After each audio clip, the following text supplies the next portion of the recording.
Aleluia, glória a Deus, louvado seja aquele que é, que era e que há de vir, amém? Meus amados irmãos, vamos ouvir a palavra do nosso Deus, livro do Gênesis, capítulo 17, permaneçam sentados, pode sentar, fica à vontade. Queridos irmãos,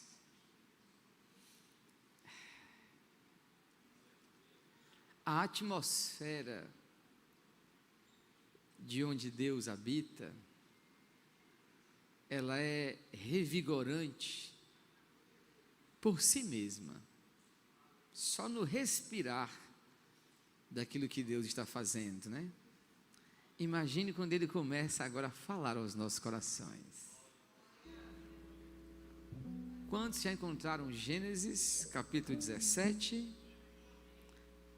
Nós vamos ler do verso 1 até o verso 7, que diz assim: Quando Abraão tinha 99 anos, o Senhor lhe apareceu e disse: Eu sou o Deus Todo-Poderoso. Preste bem atenção no que Deus disse para Abraão agora. Anda na minha presença e ser perfeito.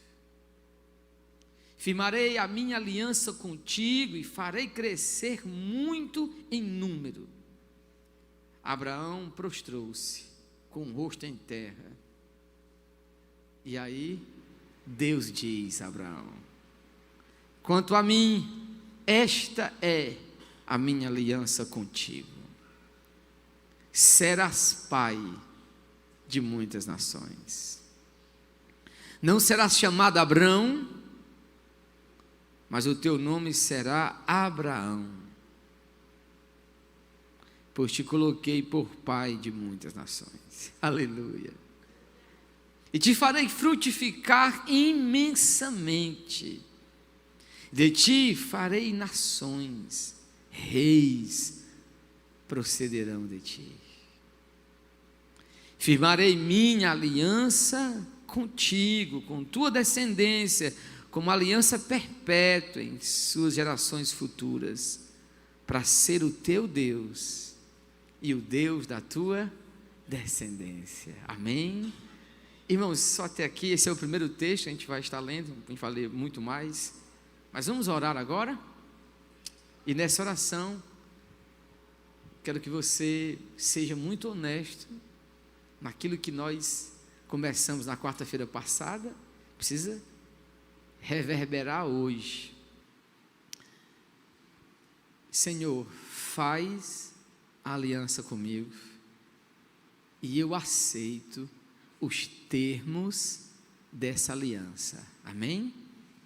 Se você de fato quer, precisa, deseja mais de Deus, hoje Ele fará isso espiritualmente com aqueles que assim quiserem. Vamos orar? Senhor nosso Deus, estamos aqui esta noite, Senhor, para mais uma noite aos teus pés, ouvindo a tua voz. Não queremos, ó Deus, tratar como uma noite qualquer. Noites quaisquer, Senhor, já existem por aí. Para nós, ó Deus, não é mais tempo, Senhor, de fingir ou de parecer. Queremos ser, ó Deus, autênticos servos, Deus. Queremos vivenciar, ó Pai, as experiências profundas de uma vida consagrada, de uma vida entregue a Ti. Então vem, Senhor, e nos ensina.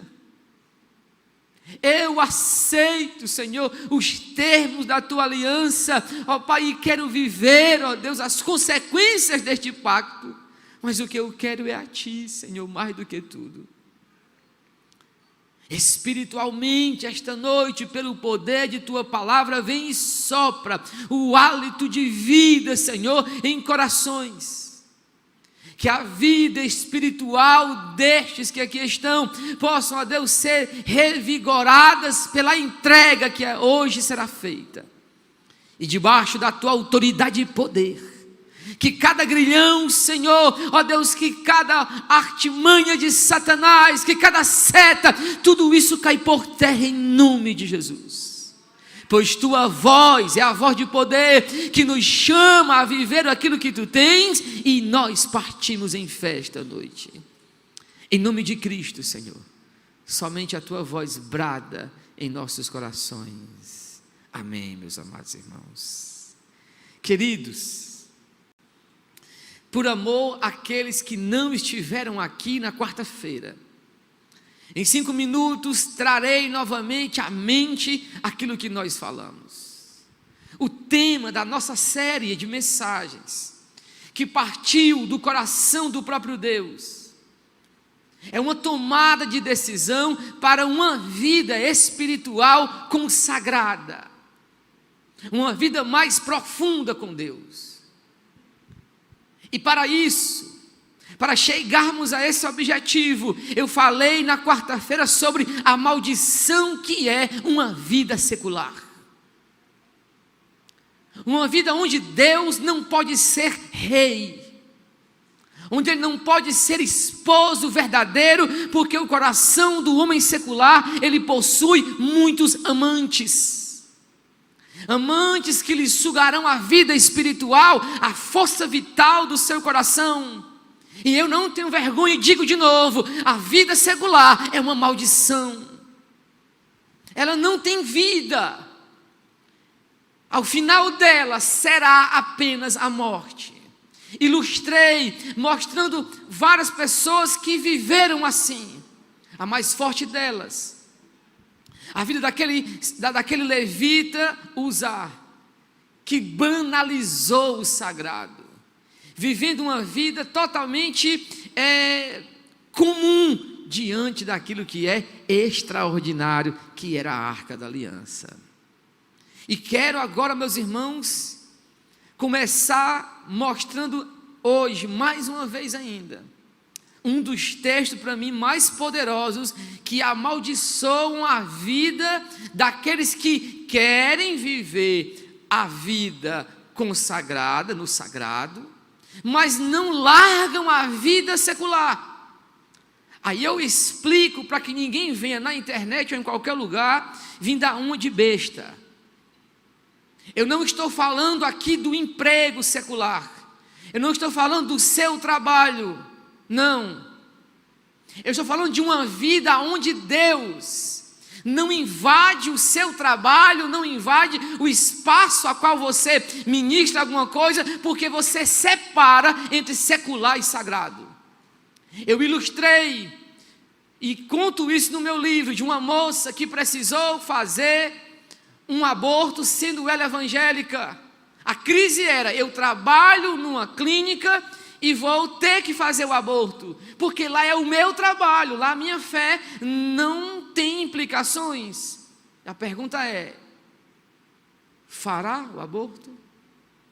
Ou um advogado que precisa fazer um uso capião, a qual vai maltratar uma pessoa, vai despejar uma pessoa, só porque, e ainda força a lei, dizendo: é meu trabalho, o meu trabalho é vencer aquela causa.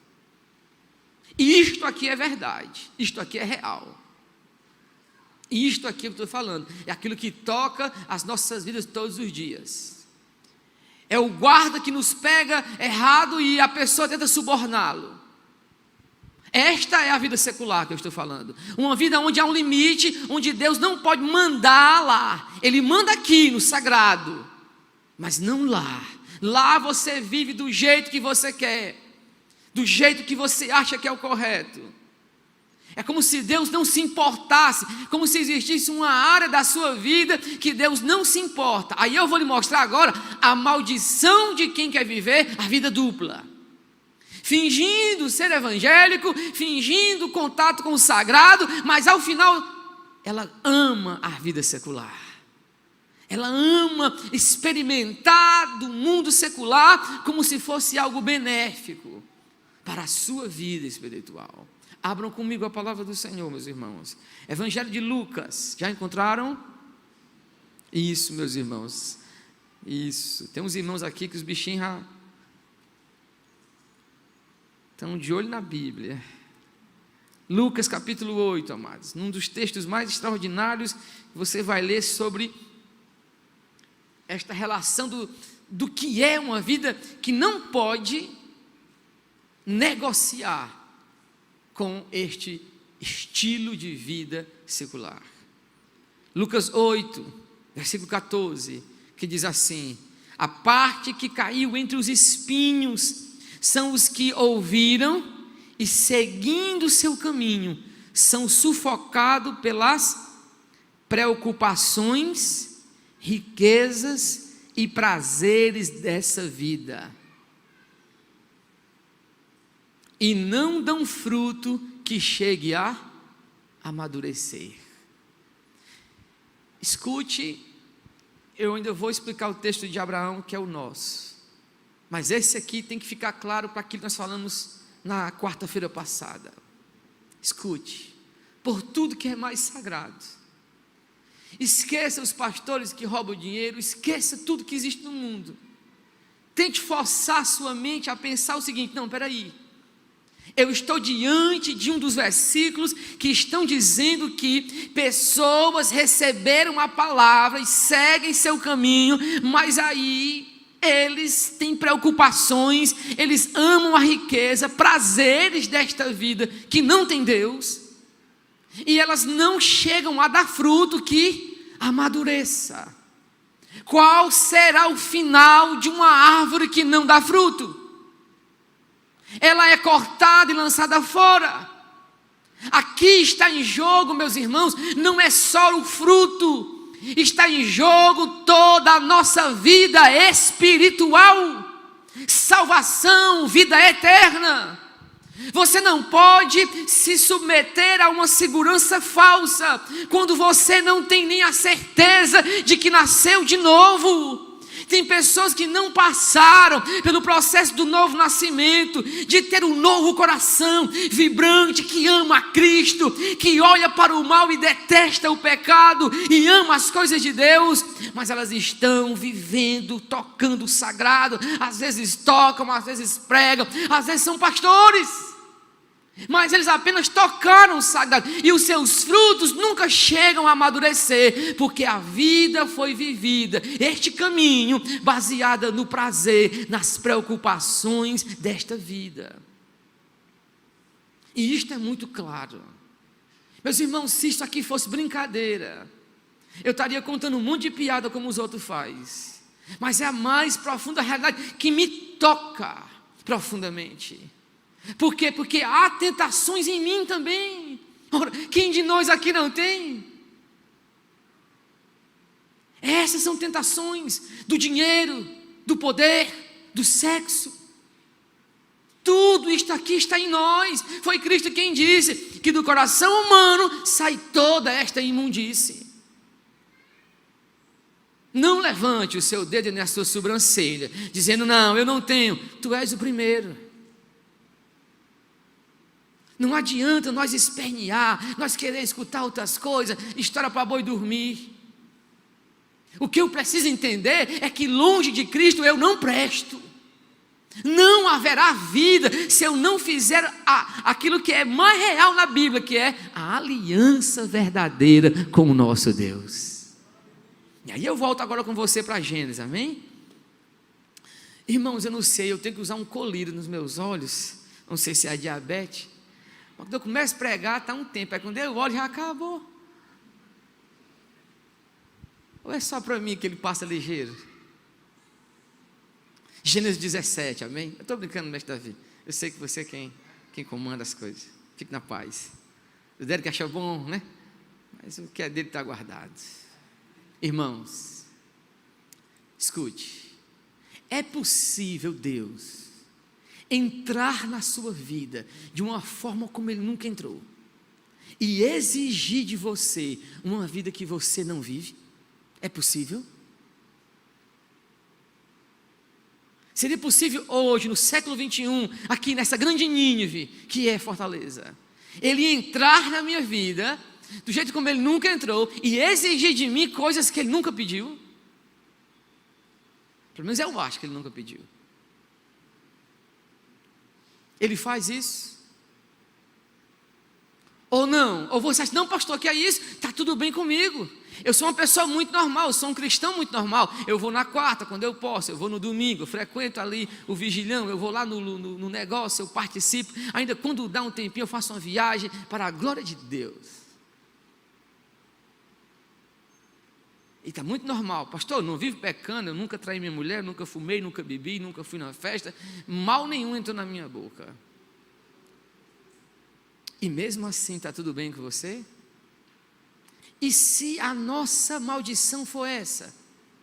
Nós nunca passarmos do bom para o melhor. E se esse for o nosso problema? É muito fácil ser crente em Fortaleza, gente. Crente de capa e de vida.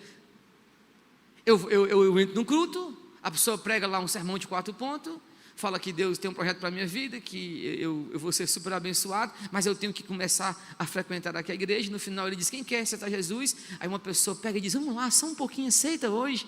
Aí eu venho aqui à frente, levanto minha mão, uma pessoa vem, coloca a mão na minha cabeça, eu sinto aquele arrepio, eita Deus, e aí pronto, sou um crente.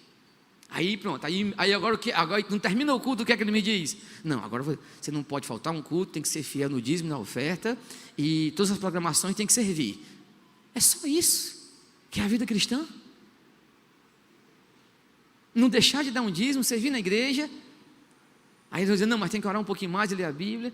Tá bom, então quando eu vier para o culto, eu leio a Bíblia no culto. É só isso. Não precisa me contar algo mais. Por quê? Porque se for só isso aqui, os alcoólicos anônimos também têm regras e mais regras. A maçonaria tem regras. Ora, o condomínio que eu estou morando agora, gente, eu descobri, tem regras. Eu não posso falar depois de meia-noite, dizer glória. Tem regras. E é mesmo, amado, aquilo que eu nunca quis aconteceu. Estou morando num condomínio de novo. Mas tem regras. Tem a minha garagem separada. Eu não posso pegar do outro, não. Gente, e agora? A vida vai ser isso? Ou existe algo mais? Ou existe algo mais? Mas aí que está o ponto. Eu posso colocar nessa taça aqui os 20 litros d'água que o galão vem? Não. Por quê? Porque ela não aguenta. Não cabe aqui. Para se colocar aquele galão d'água, eu tenho que ter o quê? Um recipiente maior. E aqui é que está a grande mágica do Evangelho de Cristo. Ele não quer que você fique do mesmo jeito. A Bíblia diz que no grande dia, no último dia da festa, ele se colocou em pé e disse: aquele que tem sede, vem a mim e beba, e rios de água viva fluirão do interior de quem crê em mim. Um copo não sustenta um rio, precisa de um recipiente novo, de um coração novo, de um coração criado, meus irmãos, direto pela mão de Deus, que agora seja o recipiente real e verdadeira dessa nova vida do Espírito de Deus. Não é a vida meramente da regra dos 10 mandamentos, é a vida segundo o Espírito de Deus. É Deus dizendo assim: Paulo, agora tu vai aprender a sofrer para o meu nome. Eu te quero só para tu sofrer. E por que Paulo não me estribucha? Por que Paulo não grita e diz não? Porque o coração dele quer os rios de água viva. Para Paulo, sofrer é a glória do Evangelho. Tudo muda quando eu aceito o projeto de Deus. Tudo mudará. Aquilo que para você é uma vergonha, para quem crê em Cristo, será a glória. Aquilo que para nós é um negócio assim, horrível, muitas vezes, em Cristo será absoluto. E ele fez isso, irmãos, na vida deste homem aqui, Abraão.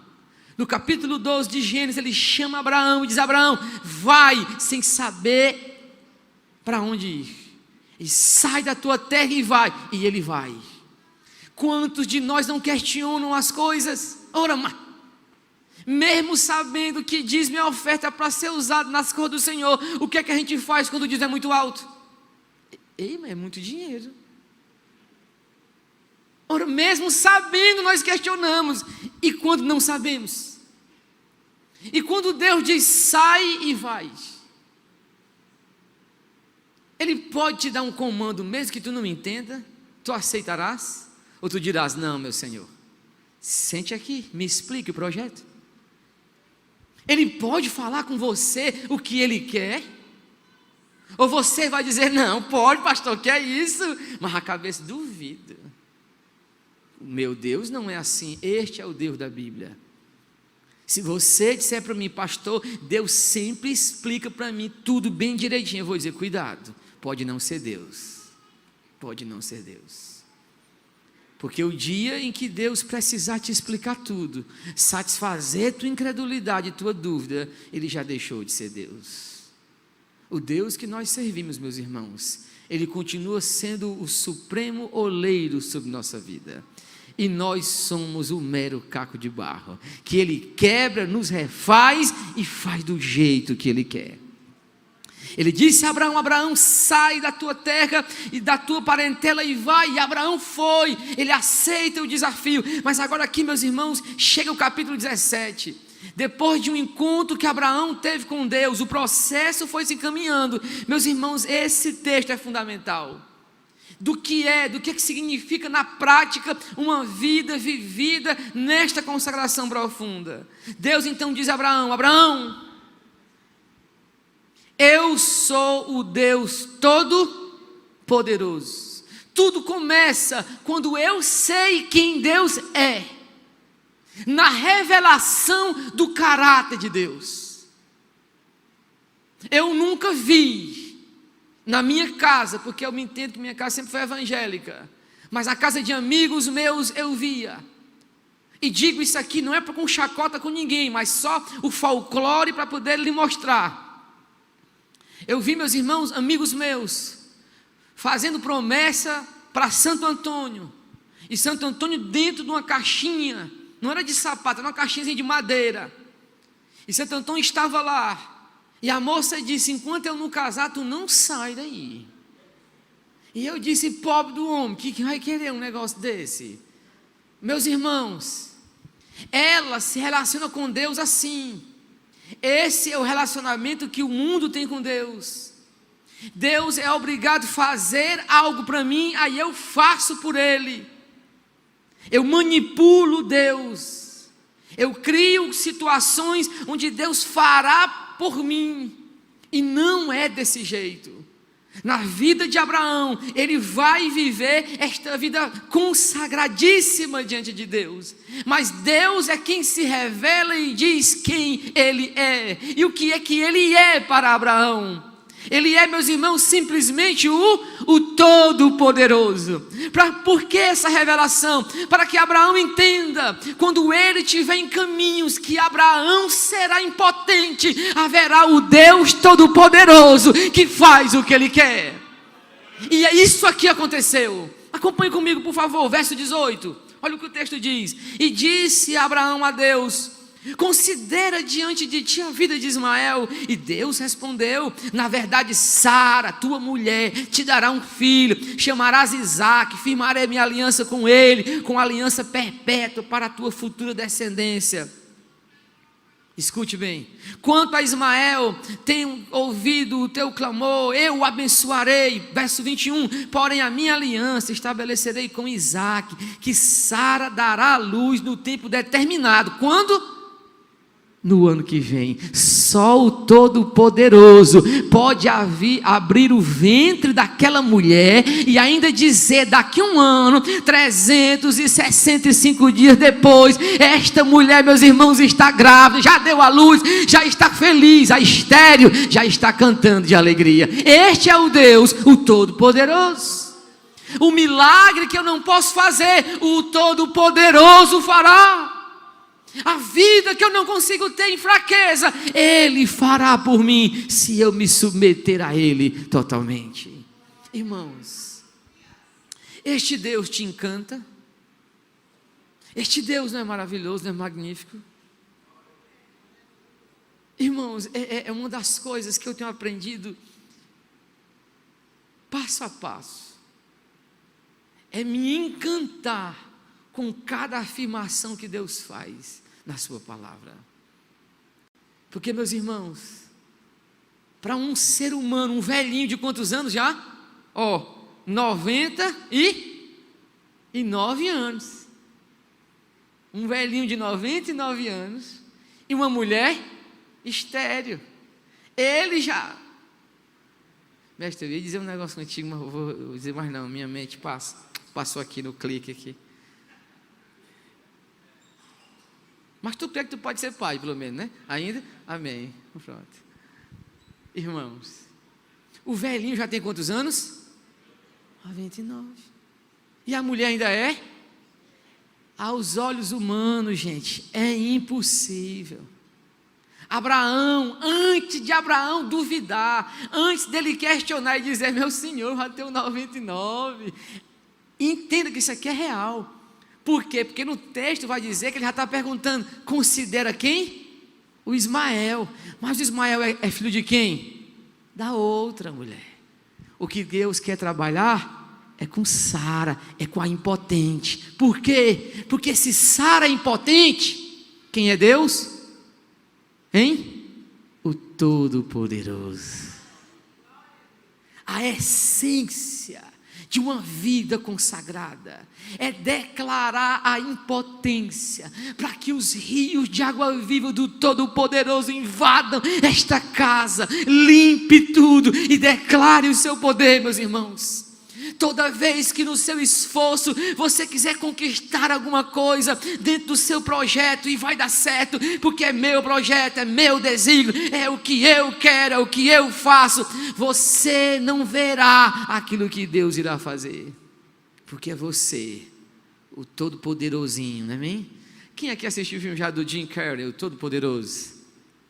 Levante sua mão, por favor. Irmãos, aqui a sede, não é pecado assistir filme não, amém? Preciso marcar agora um filme entre a gente, né? Tem tanto filme bom que eu quero indicar para vocês. Gente boa. O Jim Carrey, ele diz assim, se eu fosse Deus, resolveria isso aqui logo. Aí no filme, a ironia é essa. Deus chega para ele, é o Morgan Freeman, né? Um parente meu que morou aqui perto do Aracapé. Aí o Morgan Freeman chega e diz, pronto, quero tirar umas férias, vai, agora tu é Deus. Gente, o ser humano... A ironia do filme é, o ser humano vai brincar de Deus. Só que, meus irmãos, claro, o filme já mostra a falência, né? Do Jim Carrey, totalmente ali. Irmãos, o que eu quero, aquele que quer ser Deus, acaba sendo destruído, porque ele se revela impotente. Você já viu uma pessoa que vai fazer uma coisa e muito zelo, muito capricho, ela erra uma coisinha de nada, aí ela pega, não presta, ela desmancha tudo. Você conhece alguém assim? Alguém que é perfeccionista demais, que vai fazer uma coisa e começa tudo de novo, mas ela não aceita um trisquinho assim? Toda vez que nós fizermos algo, sempre vai ter esse trisquinho que não deu certo. Uns se frustrarão e não farão mais, outros tentarão fazer tudo de novo. Irmãos, a melhor coisa do mundo é declarar, Senhor, eu não sei, mas Tu sabes. Eu não sou, mas Tu és. Tu és o Todo-Poderoso.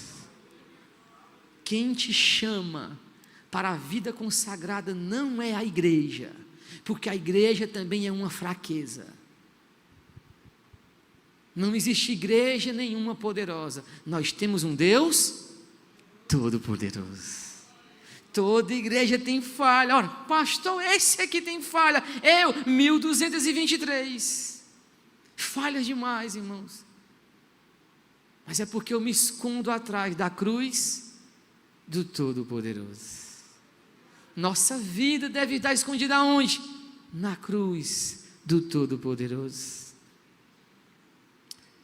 Ele então diz, o Todo-Poderoso se revela e diz, anda na minha.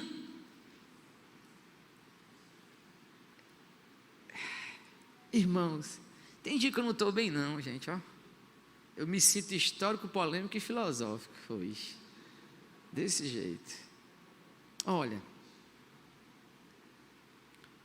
Deus pode exigir para ti, anda na minha presença? E aí? Pode ou não pode, mestre? Conversa. Rodrigo, pode, mestre? Você acha que ele tem esse direito? Ele pode mesmo, gente. E o que acontecerá se você não quiser andar na sua presença? Hein? Vamos ver duas pessoas. Uma que não quis andar na presença e outra, aliás, não, retiro o que eu disse. Duas que fugiram da presença, amém? Aí nós vamos entender o que não é andar na presença. Depois entenderemos o que é andar na. Andar na presença é pular e marchar? Não, isso aí é um momento de uma presença, amém? É um momento. Diga glória, que nós marcha também aqui, amém? Ou não? Não foi proibido aqui, amém? Mas eu sei que vocês nem creem mais nisso, é complicado. Primeira pessoa.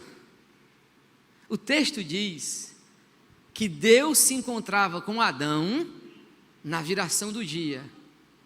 E Deus vinha chegando e falou, Adão, aonde tu estás? E o que é que o texto diz? Que ele ouviu a voz do Senhor e temeu. E aí ele se esconde da presença de Deus. Por que ele se esconde? Hein? Vamos, não, eu estou histórico, polêmico e filosófico. Eu falo assim, vamos embora. Vamos lá. Por quê? Por causa que ele está em. Então, a primeira coisa, em pecado. Em pecado, eu temo a voz de Deus. Porque em pecado, eu estou como um filho que fez uma traquinagem. E o pai gritou ali, Onésimo, e eu, eita, escondi a faca. E aí eu sei que meu pai, irmãos, grande Damião Libório, meu pai era uma pisa grande. Mas qual é a diferença agora? Quem é o Deus que está chamando Adão? Não. É o Deus de toda graça. Que se Adão, que se Adão tivesse dito, Senhor, pequei, caí, fraquejei, meu pai, falhei, eu comi da fruta, eu não sou digno. Irmãos, isso aqui já aconteceu. Irmãos, o pai do filho pródigo correria ao seu pescoço e abraçaria Adão e restauraria aquele homem, mas Adão prefere fugir da presença de Deus. Então entenda agora, se você entrou aqui esta noite e algo dentro de você te martela e que você não consegue andar na presença de Deus, é o pecado que não permitirá que você ouça a voz do amado do seu coração. Mas se você se humilhar e você disser, Senhor, eu sei quem eu sou, um pecador, e o teu nome é Salvador, Rei dos Reis, aí a graça de Deus virá como um bálsamo sobre a sua vida. E a segunda pessoa, quem lembra? Grande Jonas, morava bem aqui na Delta, bem assim, passou a rua aqui, era a casa do homem, no caça e pesca, né? Morava lá perto do Fabinho. Gente, o Jonas, Agora, qual foi o caso de Jonas? Ele fugiu porque ele estava em pecado? Ele fugiu por quê? Não. Ele fugiu porque ele não queria fazer a vontade de Deus. Irmãos, Deus disse: Jonas, Nínive, agora. O Jonas está indignado por dentro e diz assim: não, eu vou entrar num barco, eu vou para lá. E o texto diz: e Jonas fugiu da presença do Senhor. Haverá momentos, escute o que eu estou lhe falando, haverá momentos em que a vontade de Deus para a sua vida será absolutamente clara, mas sua carne tremerá para não fazer a vontade de Deus. Você vai saber o que é o correto, vai saber o que é a verdade, confirmações sem conta virão para você, mas mesmo assim o seu coração vai desejar fugir da presença de Deus. Porque esta é, meus irmãos, uma das maldições de uma vida secular. É saber o que Deus quer, mas não ter o desejo para operar, para fazer. Saber o que é o certo, mas não querer fazer o certo. Quantas pessoas, mais de 20 anos de crente, 30 anos de evangélica, nunca viveram experiências profundas com este Deus, porque elas até desejam, mas o coração não quer. Elas até anseiam, ela vê, ela acha bonita alguém contando experiência, mas ela não consegue se entregar, porque no coração dela ainda reinam amores muito fortes, que lhe tiram o apetite de comer. E Deus sabe quem é Abraão. Ele está com Abraão nesse processo, meus irmãos. Então, andar na presença de Deus, o que é? Escute agora, veja o que o texto vai dizer, ó. Versículo 2: firmarei a minha aliança contigo e farei crescer muito em número. Escute agora, a primeira coisa que você precisa entender aqui, daquilo do que Deus faz para consagrar as nossas vidas, amém? Preste bem atenção, esse telefone aqui, esse microfone, ele poderia ser usado ainda hoje à noite numa seresta ali na praça? Poderia? Poderia? Poderia não, grande Fabinho, você não deixa não, né, mestre? Mas por que não pode? Porque ele tem alguma cor nele? Isso. Ei, mas tem chamado o Fabinho, viu? Tu não é careca à toa não, mestre, viu? Tem propósito. Porque o Eliseu era assim, vocês sabiam disso, né? O profeta Eliseu. É. Gente, esse microfone, se pegar outro igual esse aqui, lá na loja, ele pode ser usado, lá na Seresta? Pode. O Fábio já respondeu, porque isto aqui agora é de propriedade exclusiva, de uso exclusivo deste lugar. Levá-lo para uma seresta é profanar o uso desse microfone.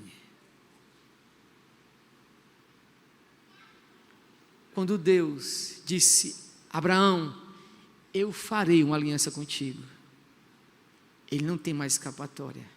Ou você foge da presença, se esconde da voz dele, porque agora Deus está dizendo: você é meu, eu te comprei, eu te resgatei, você é meu.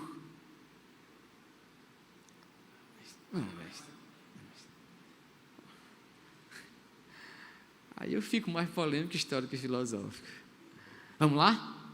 Quando Deus faz uma aliança contigo, você não é mais seu, sua vida não é mais sua.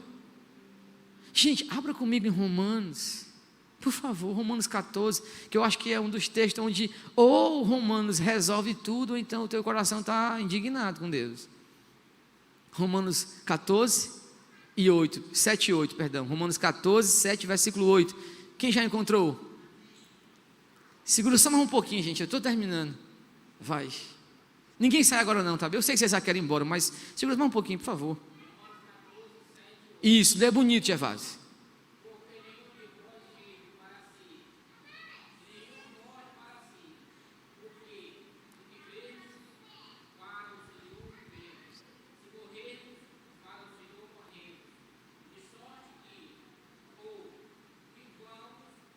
Morramos, Senhor. Nós somos de quem? Por quê? Porque Ele já fez uma aliança comigo. Então vamos lá, ou você aceita, escute bem.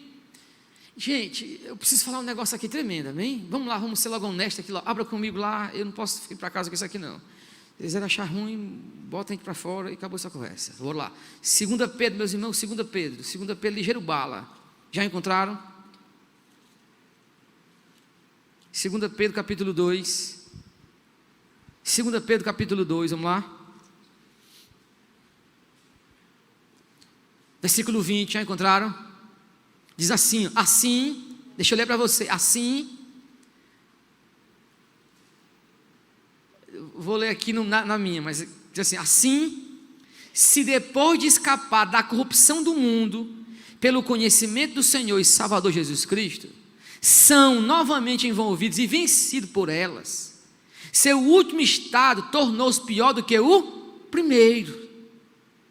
Porque, aí preste bem atenção nesse verso agora, porque lhes teria sido melhor não conhecer o caminho do Senhor. Escute, Deus está falando para você agora e para mim. Eu fiz uma aliança contigo lá no Calvário, em Cristo, você é meu. Se você aceitar esta aliança, então você tem que aceitar as consequências dessa aliança, as bênçãos dessa aliança.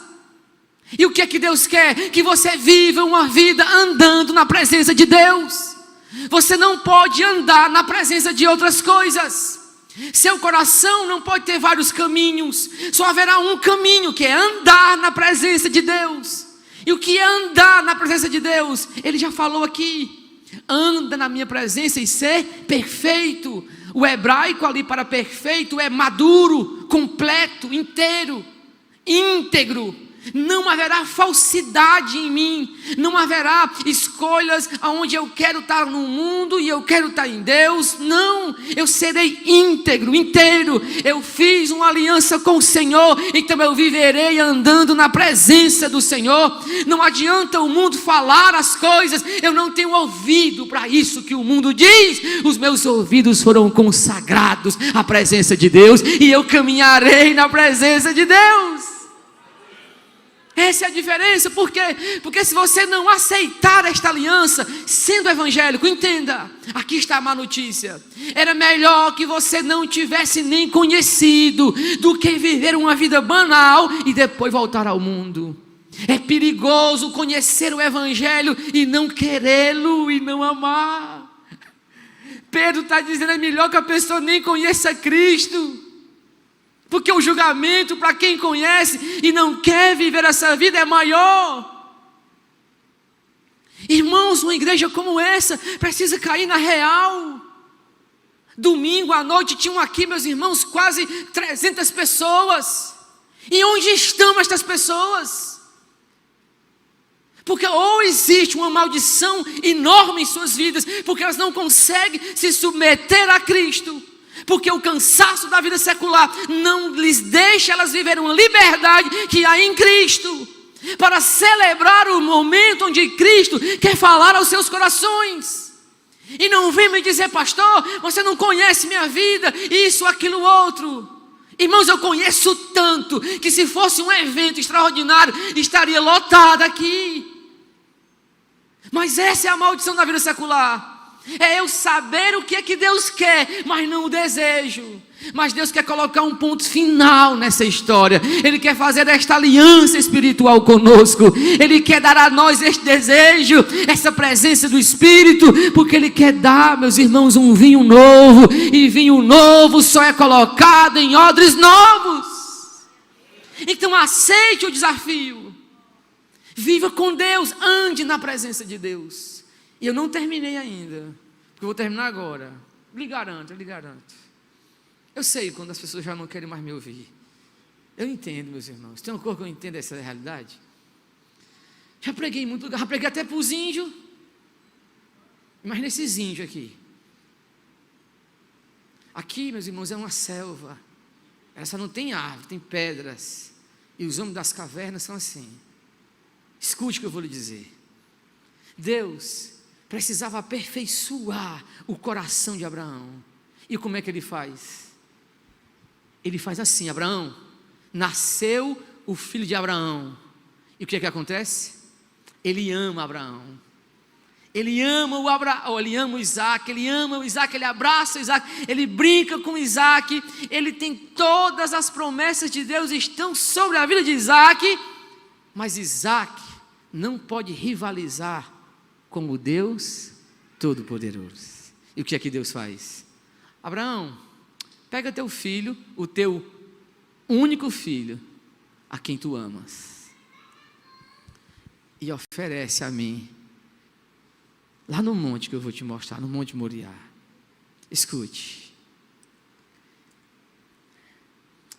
Se eu não sou um homem de Deus, isso aqui não vai acontecer. Eu vejo Deus falando conosco sobre os nossos Isaques. Ele vai falar sobre os nossos Isaques, porque Ele é Deus ainda. Ele não pode deixar você sem saber que você ama mais a Isaac do que a ele nesse momento. Ele vai falar sobre os nossos Isaques. Ele vai dizer que quer os nossos Isaques para ele. E caberá a cada um de nós oferecê-lo em holocausto ao Senhor. Porque, meus irmãos, eu sinto, vejo, o cheiro da brasa, meus irmãos, é forte. Deus precisa, meus irmãos, e fará com que meus irmãos muitos sintam que eles precisam entregar este Isaque diante de Deus. Quando assim fizerem, eles viverão uma vida pujante, viva. Suas vidas terão o norte de quem caminha ao lado de Cristo, de quem anda na presença de Cristo. Se o sofrimento lhes vier, eles cantarão, porque Cristo está com eles. Eles viverão, meus irmãos, as experiências do Espírito como aquilo que é mais normal sobre as nossas vidas. Eles viverão a vida de Cristo como a coisa mais importante que eles têm, porque agora cada centímetro da sua vida, cada fibra do seu ser será totalmente consagrada a Cristo Jesus. E esta é a vida que Deus oferece hoje à noite para todos nós. Vamos ficar de pé.